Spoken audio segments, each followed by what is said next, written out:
welcome to Thread Therapy. This is my vlog where I talk about all the things I love about sewing, and it's been a really long time. Big apologies. So anybody who has stayed a subscriber, I just want to say a massive thank you, because you've been hanging around a while waiting for me to pull my finger out and get something up back on YouTube.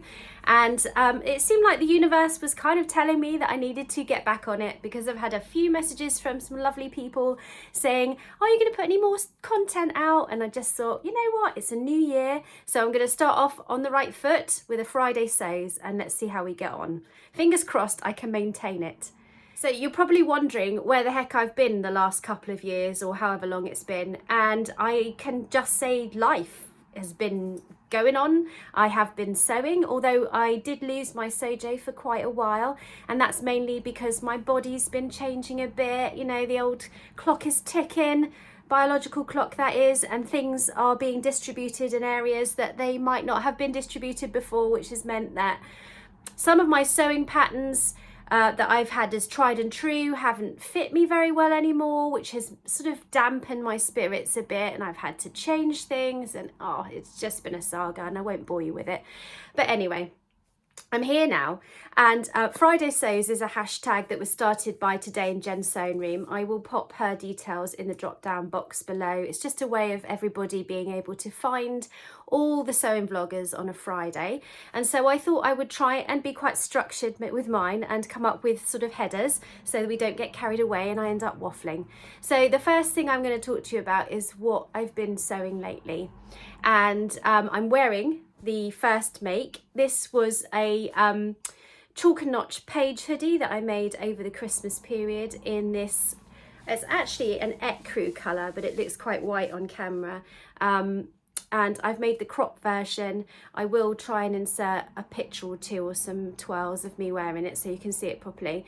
But this is really a tried and true of mine. I think this is the third chalk and notch page hoodie I've made, and they're just super comfortable, and they're great for wearing with high-waisted trousers. So I'm all for the high-waisted trousers. Anything that tucks things in, I'm all for it.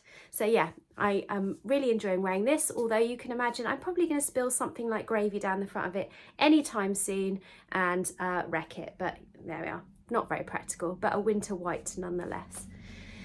So what else have I been sewing this week? I have made myself a pattern that I've been thinking about for a really long time, and this is the Monroe turtleneck by Tessuti Patterns. I've made at least 4 or 5 of the top version, which the name escapes me right now. I'll pop it in. But this is the first turtleneck I've made, and I made it using this rib knit that my husband bought me for Christmas. It's just a black and grey stripy rib knit fabric, which is quite soft. I've no idea where he got it from. If I find out, I will pop a link to it in the drop down box below. Yeah, so I made the smallest size. I think the sizes go 1 and then 2 and 3. So the body of this turtleneck is the 1. But when I printed the pattern out, the sleeve just said 3 on it, and there wasn't any other options, and I made the 3, and gosh am I glad I did, because these are tight sleeves, I'm telling you. They are meant to be, because the shape of the turtleneck is quite boxy, and the sleeves being tighter sort of gives you better proportions, but I wouldn't want this to be any tighter, particularly around the arm side. It's a drop shoulder anyway, but it is a little bit on the tighter side.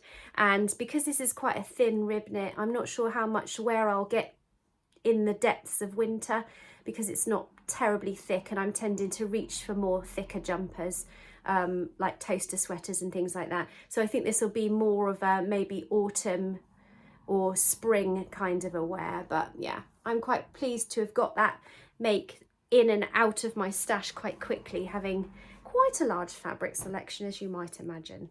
So the other thing I've been doing this week is I have a really beautiful Lady McElroy animal print viscose jersey dress that I made, which is a till in the buttons pattern, and again my brain has forgotten the name of the pattern and I'll have to put it in.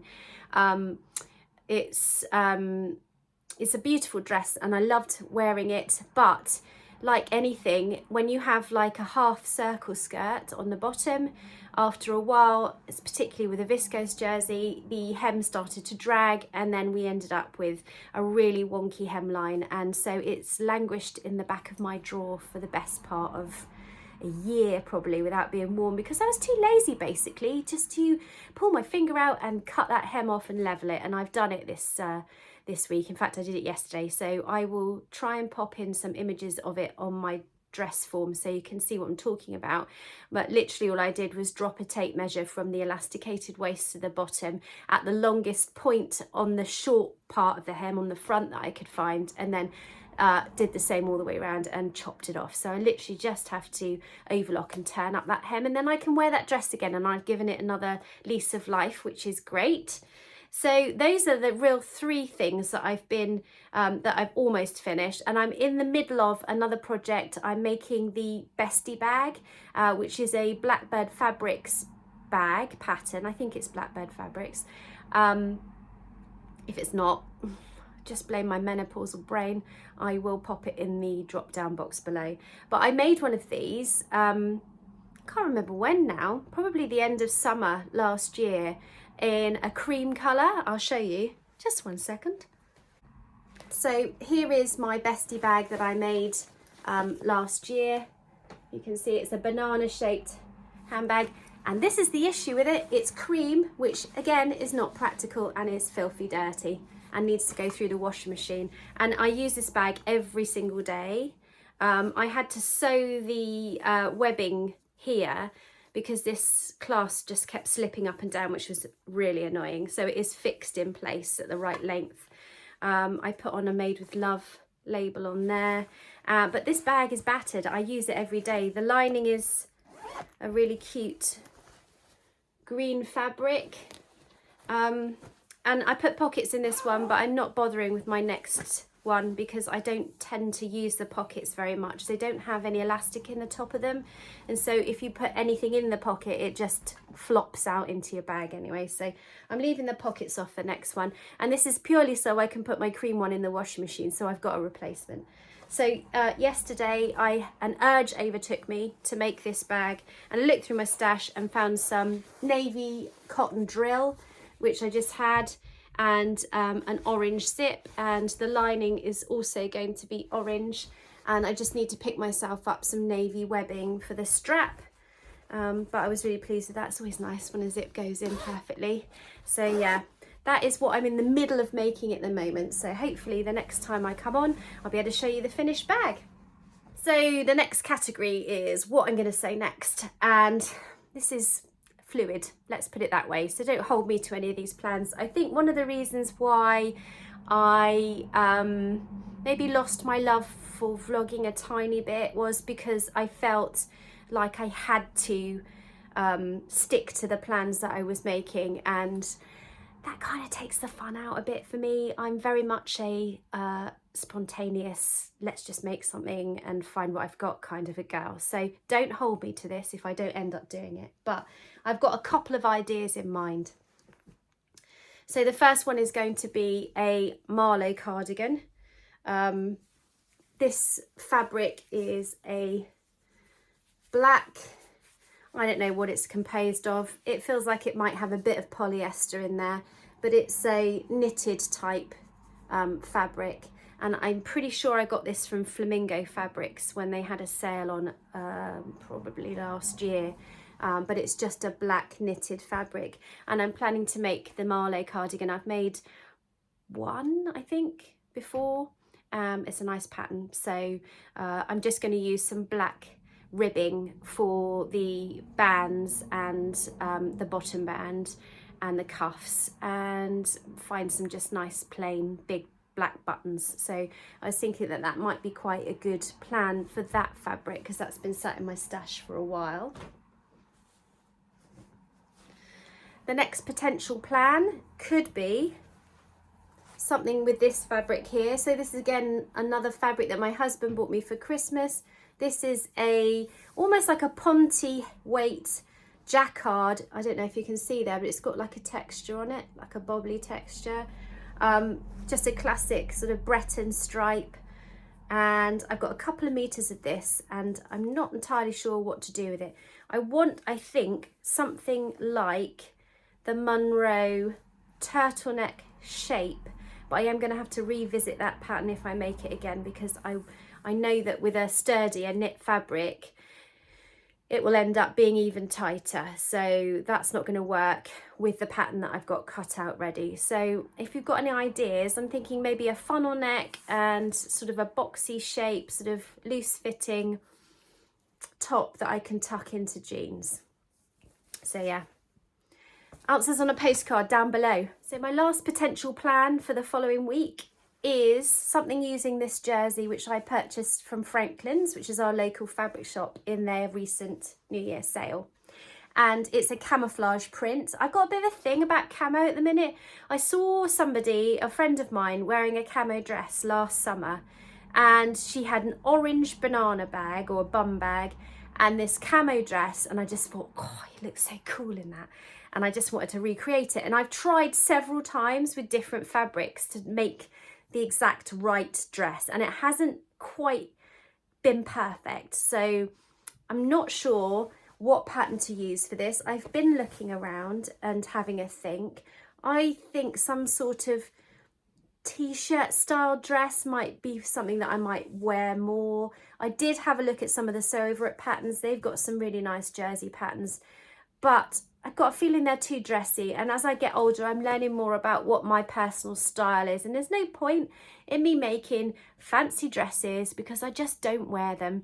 And I work from home most of the time these days, so my lifestyle means that I have no real reason to get all fancied up and dressed up in like nice dresses. So although it would be nice to make something and it would be fun, I want things that I'm actually going to wear. So I think some sort of t-shirt dress, maybe like the Tilly and the Buttons.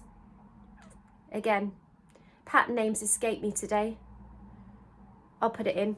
But I've made loads of that pattern, and it's got an elasticated waist. It's really comfortable. In the summer, I could wear it with white trainers, and I think that would be really nice. So yeah, that is the idea potentially. But like I say, these could change. And summer is nowhere near us at the moment, so I might shelve that idea, but I just thought I'd show you this fabric because I think there's something quite special about it, although my son did say, "You'll disappear in the snow, Mum." So the last category on my Friday Sews list of things to talk about is going to be what I'm listening to, reading or watching. So people kind of find that interesting, and I like to pass on ideas of things. If you are like-minded and you are into the same stuff, you might find it interesting. So I have recently been listening to the Uncanny podcast, and this might not be your bag, but I love a good ghost story. I'm fascinated by the supernatural. I'm really interested in UFOs and ghosts and all of that kind of stuff, and the Uncanny podcast is amazing. And normally what I do is jam the old headphones in, turn the Hoover on, get the housework going whilst I'm listening to a really good ghost story, and then someone taps me on the shoulder and I crap my pants. So yeah, if you like a bit of supernatural and ghosty UFO-y goings on, then please do check out the Uncanny podcast, and the link will be in the drop down box below. And the other thing I want to tell you about is a YouTube channel that I've just recently found, and it's called Just Let Me Sew. I've really only watched a couple of vlogs so far, but I wanted to give the channel a shout out because I'm really enjoying the content. So if you wanted to pop over and give them a like and a follow, that would be awesome. Same goes for my channel. If you would like to give me a like and press the subscribe button, I'd be so happy, particularly since I've been away for so long. So if you've got any ideas of what you want to see going forward, please do let me know, and I will try and make it happen. Although, like I said, I'm not putting any pressure on myself. It's just wonderful to be back communicating with all the people in the sewing community and just sharing all the exciting stuff going on with sewing. So I hope that's been okay. It's lovely to see you all, as I said, and I'll see you next time. Bye. This is a jersey, and it's a camo,